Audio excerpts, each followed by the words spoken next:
Good morning, everyone. Scott, man, it's kind of cloudy out, a little bit of morning fog, but at least it looks dry out there. So we're gonna go get some breakfast and head out. There's probably gonna be 2 big vlogs today because there's gonna be so much material today. But anyway, let's go.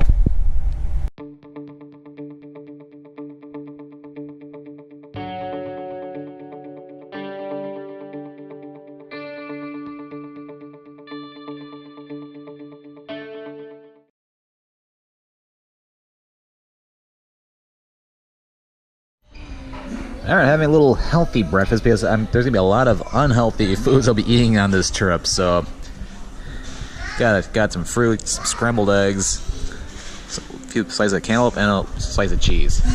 And I got a nice seat. I got the Olympics on over there. It's Canada versus Germany. All right, in the rental car now. So we're gonna head over to the San Jacinto Monument, which is over kind of like east of Pasadena, so we got a little bit of a drive, so let's head over.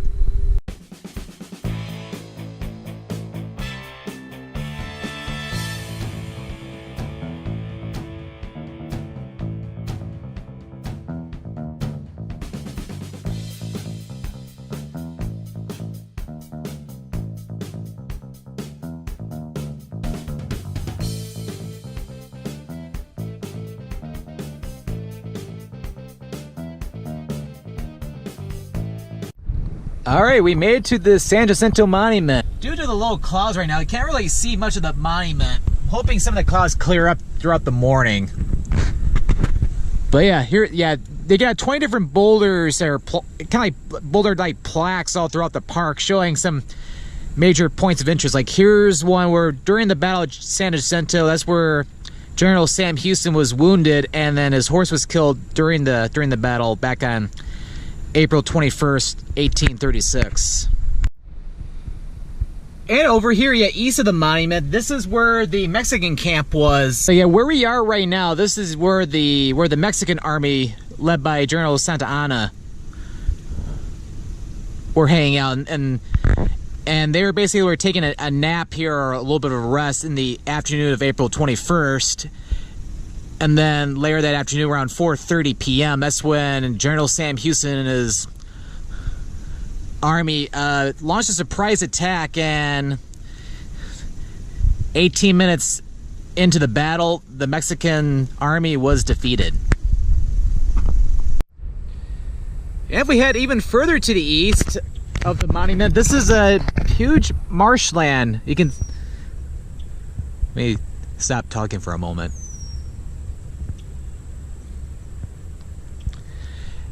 But yeah, during the battle, after the Texans, with an army much less than the number of soldiers that the Mexican army had, after the Mexicans were defeated, they began to retreat out in this general direction, and the Texans decided to run after them. However, General Santa Anna, he tried to flee, so he kind of hid a little bit, and they caught him the next day, and he was forced in front of General Houston to sign an independence treaty, and with that's how Texas won its independence and became the Republic of Texas. And yeah, this is the eastern part of the park. A little plaque right here. This is where any of the Mexican soldiers who weren't shot as they were attempting to flee the Texas Army, this is where they surrendered. But yeah, just gotta love the wide open space over here.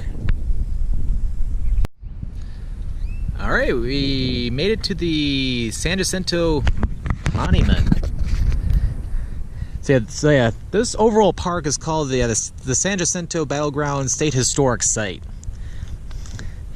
And this is the monument, although you can't really see everything just because of how foggy it is right now. I'm hoping things clear up because I'm going to be going to Battleship Texas over that way later this morning. Hopefully maybe by then you might be able to see the top. Because there's a 9-pointed star that lies at the very top of the tower. It looks really cool. But yeah, this monument is about 570 feet tall. it's about 15 feet higher than the Washington Monument. And it was completed back in 1939, because this is the site where the Battle of San Jacinto took place, which was like considered apparently the last battle, or the battle which ended the Texas Revolution, because this land used to be a part of Mexico back in like the 1820s and early 1830s. So really quick, a little back history. So again, yeah, this used to be Mexico. In 1835, the settlers who were living here were not really happy with how Mexican President Antonio Lopez de Santa Anna was treating them. So they began to rebel against the Mexican army, and in December of 1835, they successfully thwarted the Mexican army back to Mexico. However, Santa Anna was not happy about that. So early 1836, his Mexican soldiers marched into what is now Texas, and on March 6th, they battled the Texas Army at the Alamo and San Antonio. And the Texas Army ended up falling to the Mexican soldiers there. And then also a couple weeks later, the Texan soldiers surrendered in Goliad. However, the Texans were determined to gain their independence. So General Sam Houston led his army all the way over to here, and in April 20th they settled over at Lynch's Ferry, which is just a little, you can see Battleship Texas over there off in the distance. Lynch's Ferry is out in that general direction. General Houston and his army, they settle over there, and on the 20th of April 1836, they had a battle with the Mexican soldiers in this general area, but they just retreated for the night. And then General Houston, he launched a surprise attack on the resting Mexican soldiers the afternoon of the next day, and although he was largely outnumbered with their surprise attack, the Mexican soldiers lost a huge amount of soldiers. There were many casualties, and the Mexican soldiers eventually fled their way in that direction back toward their camp out to the marshlands on the eastern part of the park, or what is now the park, where the Texans just continued to take out the fleeing Mexican soldiers until they eventually surrendered. But yeah, during the 18-minute long battle here, the Texans were shouting, "Remember the Alamo, remember Goliad." So if you hear the terms "remember the Alamo" or "remember Goliad," that's where that came from. And with this monument, it's a great dedication to that great battle which helped Texas gain its independence.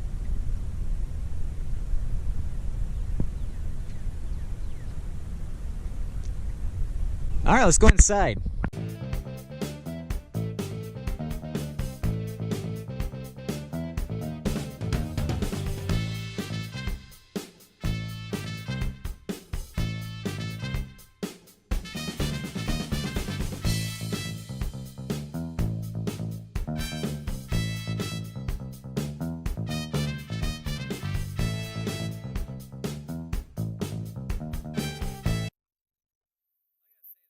Really cool. Although it was really foggy up there, you really couldn't get much of a view at all, but since I've been inside, the fog has been slowly clearing out. So you can, because yeah, when I first got here, you couldn't even see much of the reflection pool.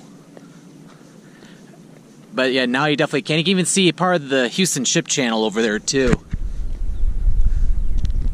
And yeah, you can see a little bit more of the star too. Yep, over to the west of the monument, that's the reflecting pool. It's, according to the website for the park, it's about 1,800 feet long and 200 feet wide. But it kind of, yeah, reminds me a lot of the reflecting pool that's between the Washington Monument and the Lincoln Memorial in Washington, D.C.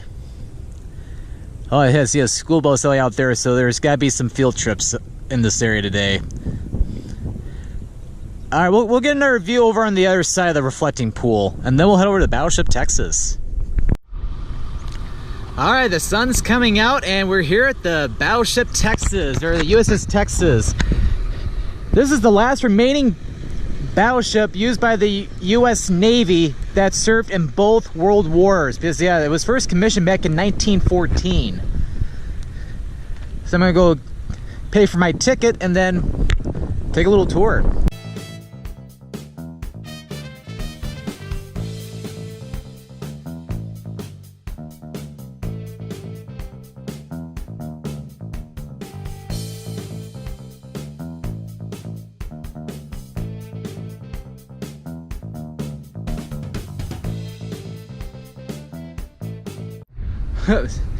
We can't go all the way up to the top of the tower, but we can go pretty close. And check out the views from up here. It's kind of unfortunate that because of the low clouds, you can't really see the top of the monument. Could a little bit earlier, but hoping some things clear out a little bit before I head out. But if not, oh well, this is really cool though, nevertheless. And then you got the Houston Ship Channel out there, with that being Buffalo Bayou.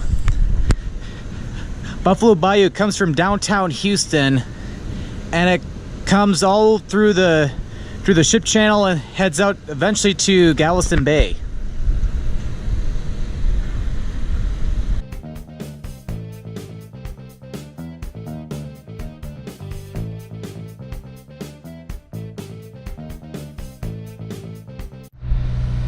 And here are some air conditioners that are here on the battleship. I don't think these were around back in the 40s.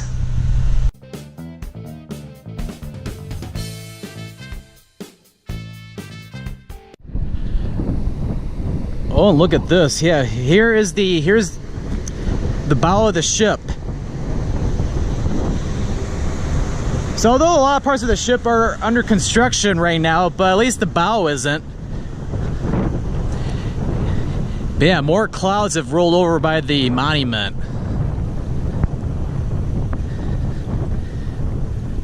But still, this is pretty cool though.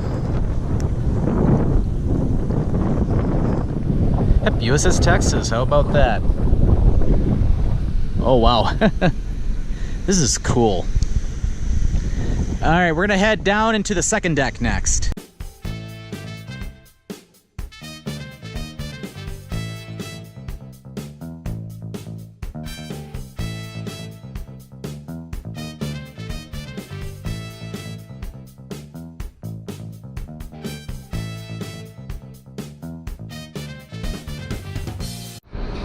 Oh, just think this is the dentist's office on the ship.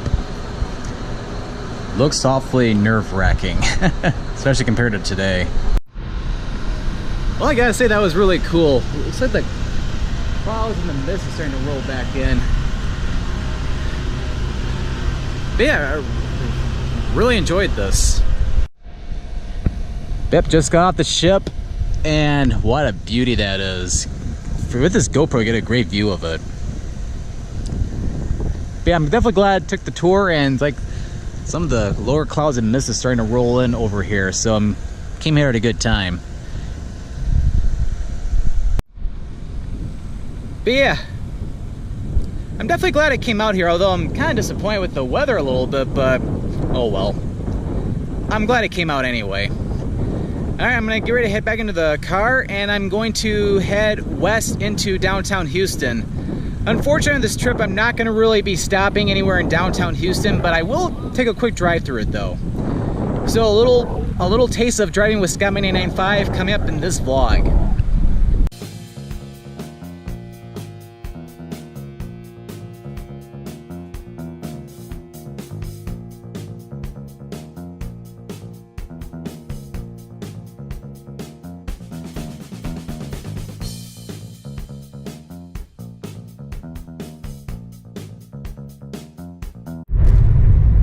Here is downtown Houston.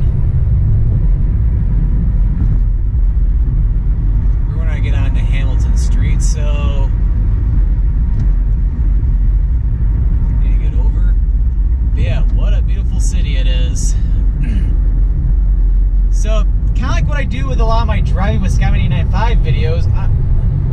won't be stopping in downtown Houston on this trip. I definitely like to come back at another time to do that. But we're going to do a little quick drive-through downtown.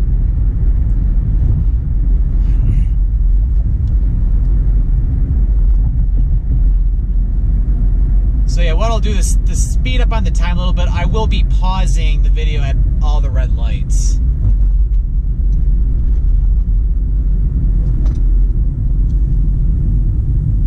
Except for maybe right here at this spot, because that is Minute Maid Park. That is home to the Houston Astros.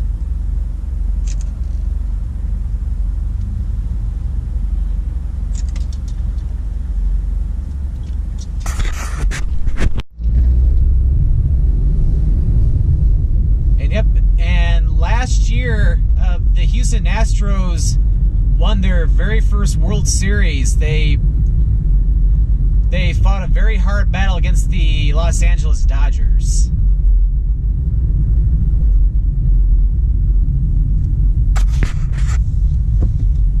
I didn't get the memo at first that it was a green light.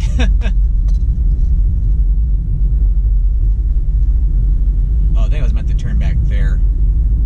Oh well, we can always wiggle around a little bit. Go nice and slow around this. Oh, never mind. We're on the right track because there's Minute Maid Park right there.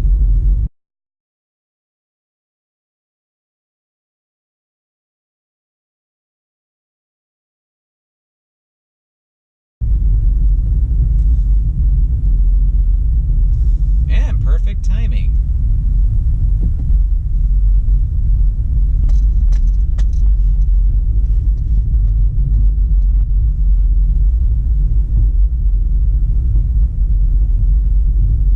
So let's go into downtown. It's like I have a few family members who live in Houston, so I've been back a few times, although not for videos like these. But this is the first time in over 20 years I've been to downtown Houston.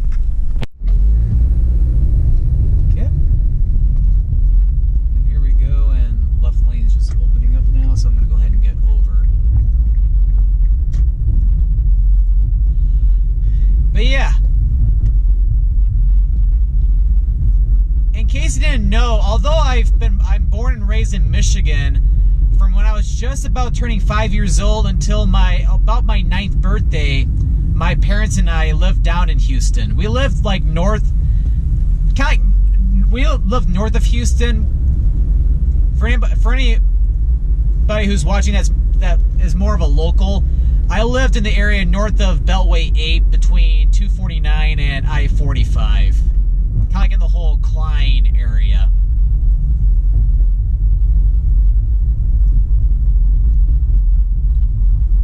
Lots of cool things going on downtown right now. I'm going to go ahead and get over because I'm going to be turning up at Main Street.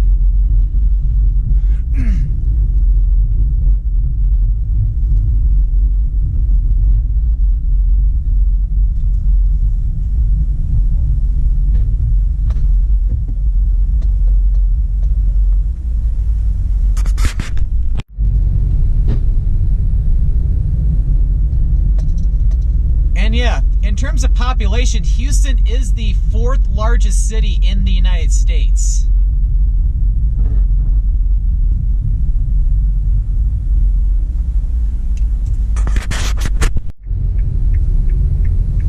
Okay, we have to be a little careful because pedestrians can be crossing the street here. Okay.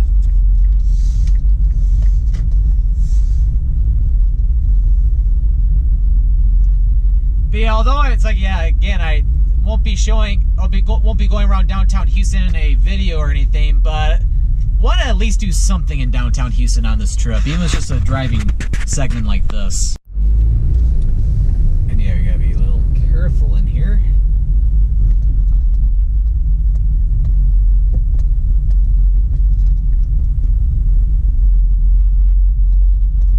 And then yeah, I think we have to turn up here.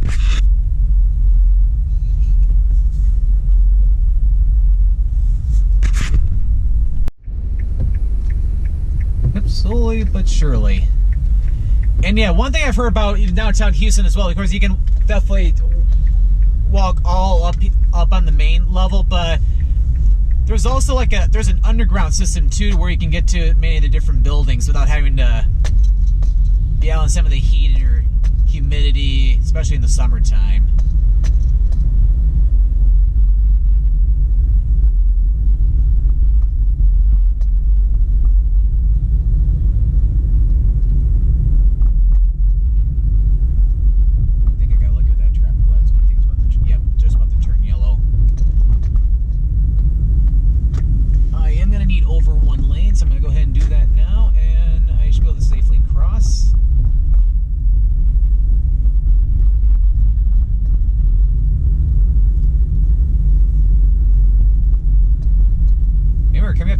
Square, and off to our left, can't really see because of the trees, that is the Houston City Hall. Oh, I think I'm about to get over. Oh, never mind. It's just slow go, so I'm gonna stay here. Or yeah, I think I have to get over anyway. Yeah, it wasn't too many, but much more cars behind me, so I figured I'd just wait. There we go.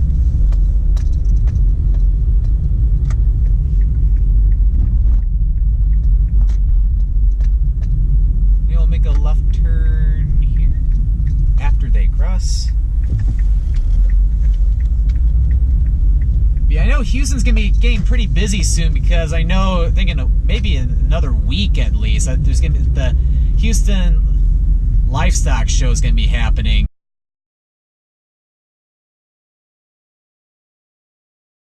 And then to our left over there, that is the Houston Public Library. When I was a kid, I remember, because I have a grandmother who lives down here, on my dad's side. I remember we used to go to that library. It was with her, my step-grandfather, my younger cousin, and me. I think we went to that library.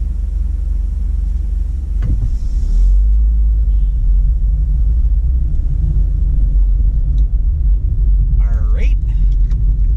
I'm gonna make a right turn here at Lamar Street. This will turn into the Allen Parkway.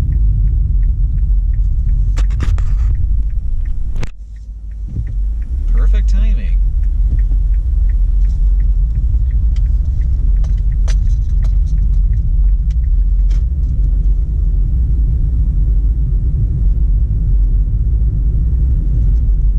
Well, I hope you enjoy that little drive around downtown Houston, because I sure did, although it was a little crowded, but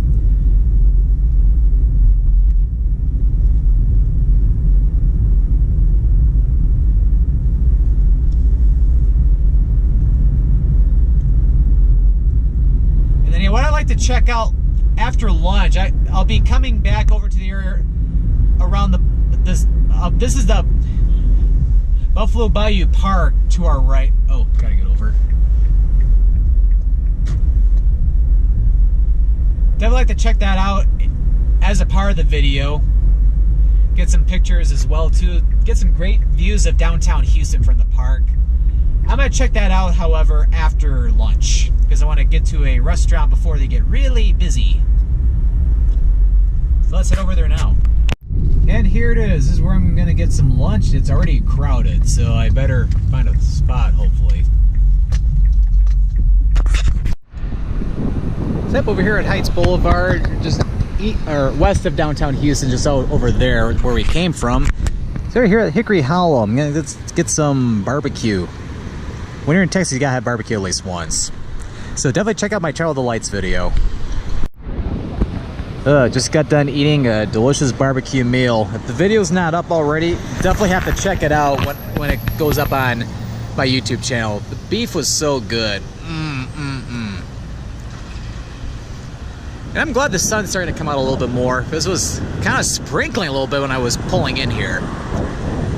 All right, I need to work off that barbecue a little bit. So I'm gonna go ahead and head over to Buffalo Bayou Park, take a look and walk around, and try to get some pictures of the skyline of downtown Houston. So let's get back in the car and head over.